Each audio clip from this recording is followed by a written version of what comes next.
በጣም የምወዳት ጓደኛ ነበረች። ማለቴ የሚስጥር ጓደኛ። ሁሉንም ነገር እናወራለን። ነገር ግን ለሌላ ሰው አትንገሪ ብዬን ብነግራት ለሌላ ሰው አወራች። ይቅርታ ጠየቀችኝ። ይቅርታውን ተቀበልኩ። ግን እንደ ድሮ መሆን አንችልም ስላት እሷ ደስተኛ አይደለችም እና እኔ ደግሞ ሁሌም ይጨነቃለሁ። ማለቴ እንደ መጀመሪያ ስላልሆንኩ ኃጢአት ይሆንብኛል።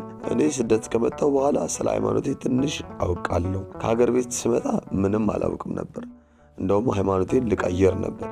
እግዚአብሔር ይመስገን ከቤቱ አልወጣሁም ብለዋል። አሁን ተመልካቻችን ደግሞ ሁለት ስህተት ነው የተሳሳቱት። የመጀመሪያው ሚስጥራቸውን መናገር። አንድ ሰው እኔ በነገራችን ላይ ምስጢር ነው ካለ ለምን የሚናገረው ነው? አየህ፣ ሚስጥር እኮ ድብቅ ማለት ነው አይደል? በቃ የራሱ ብቻ የሆነ ካለበለዚያ ከሚስጥር እናውጣውና ያንን ጉዳይ ሚስጥር መሆኑን እንተወውና ህመም የሚፈጥርብኝ ወይም እኔን ለጭንቀት የሚዳርገኝ ነገር ነው፣ ስለዚህ ምን ትለኛለህ ብሎ ማውጣት። ከሚስጥር እንሰርዘው፣ ሚስጥር የሚለውን ነገር እናወጣ። ለምሳሌ ኃጢአት ሚስጥር አይደለም አይደል? ለንስሐ አባት የምትነገረው እኮ ኃጢአቱ ስለሆነ ሚስጥር ቢሆን ኖሮ አትናገርም እንዴ? ያንተ እኮ ነው፣ ያንተ ጉዳይ ነው። ስንት ከንስሐ አባታችን የምንሰውረው ሚስጥር አለ። ኃጢአትን አይደለም እያልኩ ያለሁት፣ ሚስጥር አለ። ማንም ሰው ለራሱ የሚይዛቸው ነገሮች አሉ።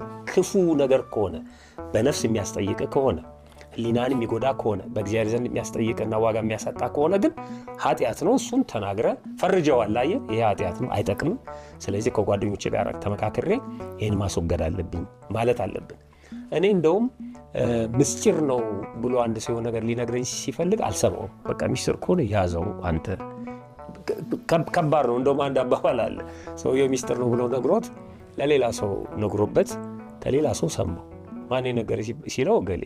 ከዛ ጠራውና እንደ አንተ ሚስጥር ነው ብዬ ነግሬ እንዴት ትናገራለህ አሉ። የእውነት ታሪክ ነው። እኛ ሰፈር ነው ልጁ እና ዝም ብሎ እንደ ልቡ የሚያወራ ልጅ።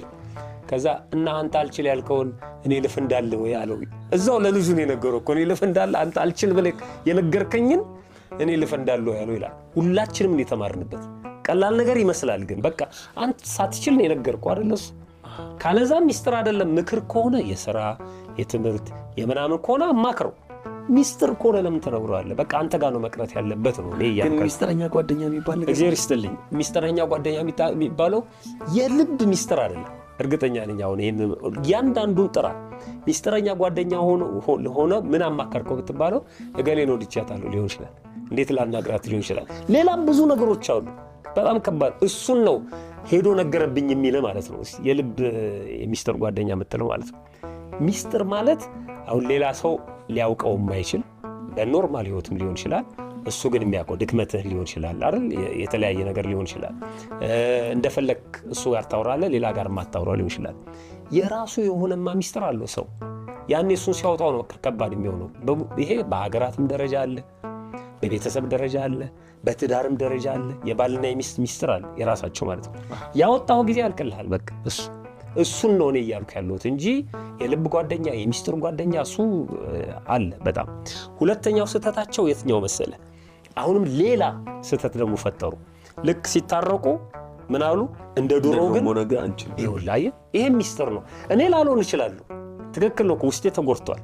ይቅርታውን ተቀበለህ ግን ለራስህ ቀይ መስመር ማስመር በቃ ራስህ ነው። ከዚህ በኋላ ቤት ያልጠራውም ሊሆን ይችላል አይደል?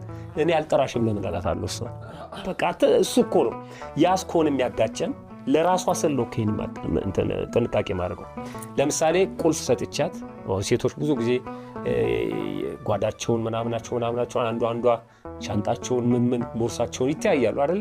ቁልፍ ሰጥቻት ከሆነ የሆነ ነገር ያደረገችው ሁለተኛ ቁልፍ አልሰጣትም። ይሄ ለኔ ነው በቃ አለቀ አይደል?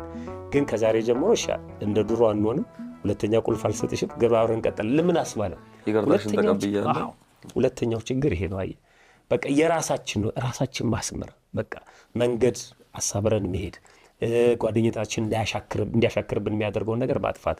ነግሬ ከሆነ አላውቅም። አንድ ቢሮ ጓደኛው ይሄድና ከገንዘብ ጋር ነው የሚሰራው ልጁና እየሰራ አለቃው ይጠሯል።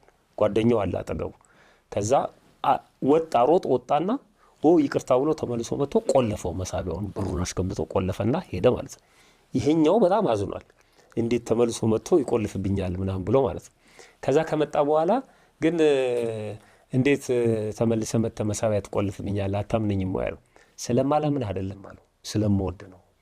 እኔ አሁን እየሰራው ነው ምን ያህል ብር እንደተቀበልኩና አላቆም ማለት ለምን እኔ አንተን በሌላ በጎደለ ሰዓት ላይ ቢጎልግ ስለምወድ ነው የቆለፍኩት። በቃ እኛም ደግሞ ሪስፔክት መስጠት አለብን። ሰዎች ከኛ የሆነ ነገር ሲከለክሉ ክፋት ነው ብቻ ለምን እንለዋለን? እኛን ለመጠብ እኔም እኮ ደስ የሚለኝ እሱ ነው። ክፍት አድርጎት ሄዶ ልብ አድርግ የሆነ ብር ቢጎድል እኔ ከወጣው በኋላ እና ለህሊናዬስ የሆነ ብር እኮ ጎደለብኝ ቢለኝ ለእኔ ለህሊናዬስ ጥሩ ነገር ነበር? እኔ ነኝ እንደውም ቆልፍና ሄድ ማለት ያለብኝ ማለት ነው። እና አንዳንዴ እኛ የምናደርጋቸው ነገሮች እንደ ክፋት አይታዩም። ለሌሎቹ ሰዎች የግድ መናገር የለብንም። አሁን ግን እንዴት ነው ማስተካከል ያለብን ነው። አንደኛ እኔ ጓደኝነት ራሱ ምንድን ነው የሚለውን በደንብ ማወቅ አለብን። ጓደኛ ብዙ አለ። እንደውም አንድ የአማርኛ ቲያትር ላይ ነው የሰማሁትኝና የሀገራችን አርቲስቶች ሲናገሩ ጓደኛ ማብዛት ወሬ ማብዛት ነው ትላለች፣ ብሽጭት ብላ ማለት ነው። በቃ ወሬ ነገር ምናምን ማብዛት። ብዙ ጓደኛ የሚይዙ ሰዎች አሉ። ጓደኛ መምረጥ ቅድም እንዳልከው ማለት ነው። ከቤተክርስቲያን አንጻር ምን መርጠው አለ፣ ከትምህርት ቤት አንጻር፣ ከስራ አንጻር ምን መርጠው ጓደኛ አለ። በቃ መምረጥና በየፈርጁ ማስቀመጥ። ዝም ብሎ በየአስፋልቱ ያለው ሰው በሙሉ ጓደኛችን ሊሆን አይችልም። እና ጓደኝነት ምንድን ነው? እስከ ምንድን ነው ግንኙነታችንስ? እስከ ምን ድረስ ነው የሚለውን ማስመር። እንደ መጀመሪያው አልሆንኩም ማለት ምን ማለት ነው? የመጀመሪያውስ ትክክል ነው ወይ? አየህ፣ እንደ መጀመሪያ አንሆንም።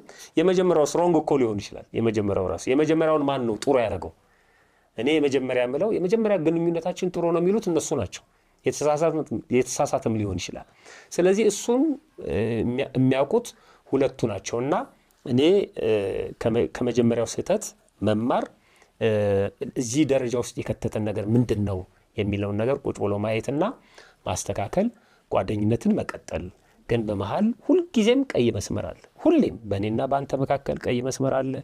በእኔና በወንድሜ መካከል ቀይ መስመር አለ። በእኔና ባለቀይ መካከል ቀይ መስመር አለ። ያን በህቡ አስምሮ መንቀሳቀስ ይጠቅማል ነው። ትቀየመኝ ይሆን ምናምን የሚለውን ነገር ማስወጣት ከሊናችን በቃ በተቻለ መጠን እንደ በፊቱ ያለውን ነገር መቀጠል። ከእሷ ጥያቄ ሲመጣ ግን ለመመለስ መሞከር ነው። አራተኛ ጥያቄያችን አቶ ሳምራዊት በሚል መጠሪያ ያለው አድማጭ ተመልካቾችን ያርሱ ነው። ቃሌት ያሰማልን። እባካችሁ ይህን ጥያቄ መልሱልኝ።